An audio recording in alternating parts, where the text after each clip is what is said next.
Now, no Indian meal is complete without tea. Masala chai, to be specific. You know, chai is a funny word here in the States because you often see things on the shelves or in restaurants labeled as chai tea, which is a bit redundant. It's like going to a Mexican restaurant ordering a burrito. Chai means tea. Chai is tea. And specifically today we're going to make a masala chai. Now these are my 3 favorite ingredients to throw in a masala chai. You of course need your chai, or tea for those of you. Now this is black tea from India, and you do not need a lot of it. It's quite strong. You can pick this up at any Indian store. It's in fine granules, it's ground up, it's not in leaf form. Assam tea is how it's sometimes labeled. That's from the region of Assam. And like I said, any Indian store you can pick these up. This is ground packet of spice. Masala means spice, so it's going to be a spicy tea for those of you who haven't had it, and it is perfect for after a meal. Now in this is actually ground nutmeg, ground ginger, ground coriander, black pepper, and cardamom. Cardamom is a key ingredient here. Now I like my tea extra gingery. So what I do is grate some ginger directly into the pot. Now this is frozen. The reason I use frozen ginger is it is easier to grate and it comes out as a nice crystalline form.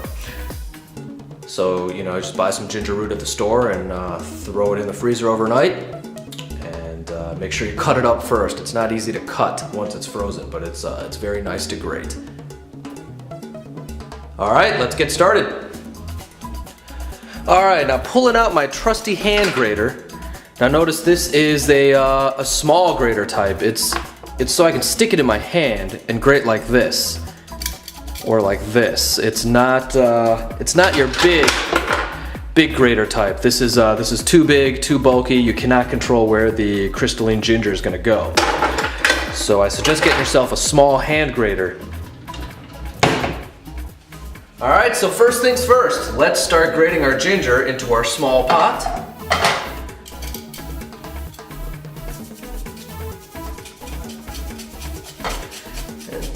Just like that. Not sure if you can see from there the falling ginger, but it comes out quite nice. It's a lot easier than when the ginger is not frozen. You get some sort of mush on the grater. I love that sound and that smell.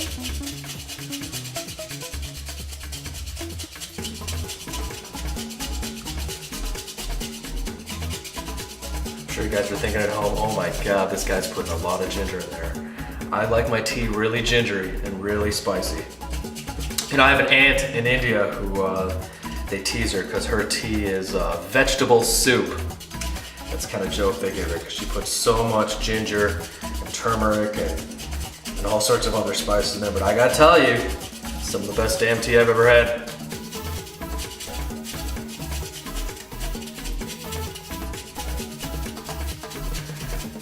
Alright, almost done here. You of course want to leave a little bit of knob just so you don't grate your finger.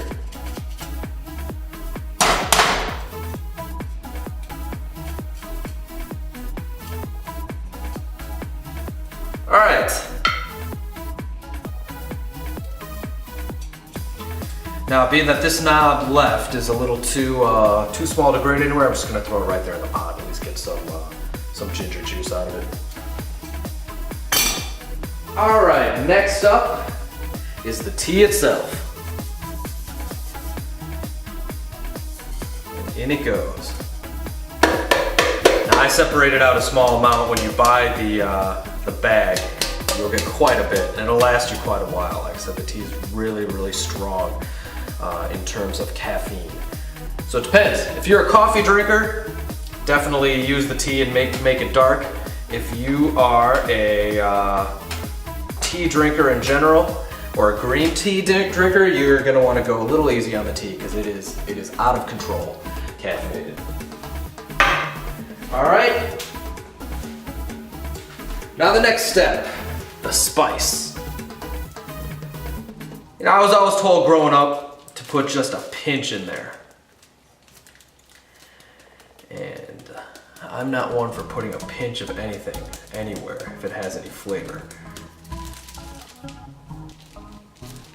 So, unless you are making it yourself by grinding up ginger and cardamom and whatnot, I suggest you put a little bit more of a pinch, because if you're buying a ground bag of masala from the Indian store, it's gonna be a bit stale by the time we get it here in the States, or whichever country you're living in. I'm assuming if you're living in India, you're not watching this DVD on how to make Indian food.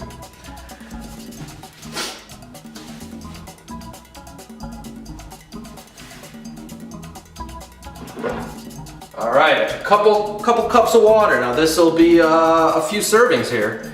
I am using my super mug. This is a giant cappuccino mug. Those little things, don't cut it for me. So,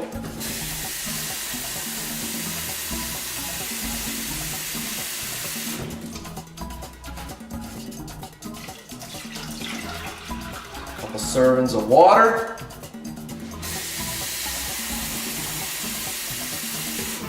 And I am going to use a cup and a half, because the secret ingredient to Indian tea is milk.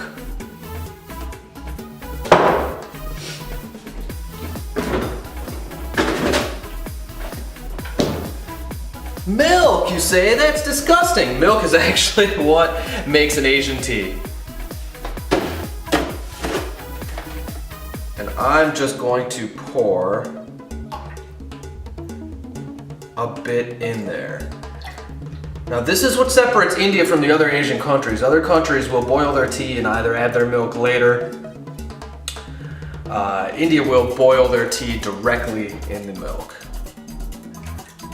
And it really brings out that flavor. And I'm only throwing just a bit here. I don't like my tea extra hot, so to cool it off when it's done, I'm going to top it off with more milk.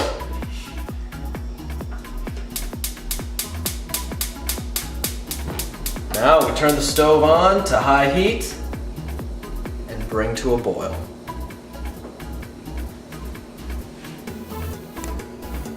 Now watch for overboiling. You see that happen? Just turn off the heat. And you can bring it down to a simmer. Now there's no need to stir. Tea kind of takes care of itself that way. Look how dark and beautiful that milk has gotten. Just a little bit of tea made a really strong concoction. I think it's safe now. It's been boiling for a couple minutes. It is safe now to turn it off and let it sit for 4 to 5 minutes. And when we are done, strain into each mug. For a serving, you obviously want to strain it because there's going to be a lot of leftover tea and ginger that people do not want to be chewing on. And that is it.